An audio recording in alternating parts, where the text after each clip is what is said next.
When my friend T.R. and I were talking about doing a menu of steak and sides, he said, it's got to have something crunchy with a steak. And I thought, well, what would be better than fried onion rings?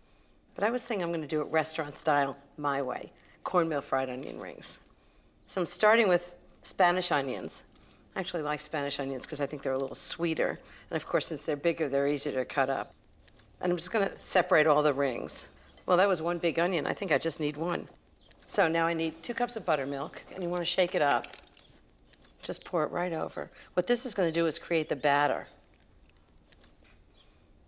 Since onion rings are all about the batter. 1½ teaspoons of salt. I think maybe a whole teaspoon of pepper. Gotta have lots of flavor. And then clean hands. Just mix them up together. Really messy. Now I'm gonna heat up some oil. I've got a quart of vegetable oil in a big pot. And I actually find it's so much easier to do in a big pot. And you don't get like oil spraying all over the place. Hot oil, not good. And I'm gonna use a candy thermometer, which is just attached to the side. Okay, now for the cornmeal crust. I've actually been experimenting with this.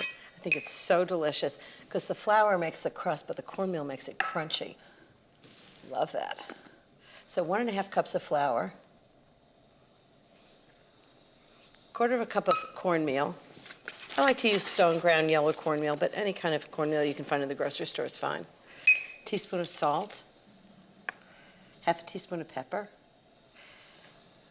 and just mix it all up with your hands.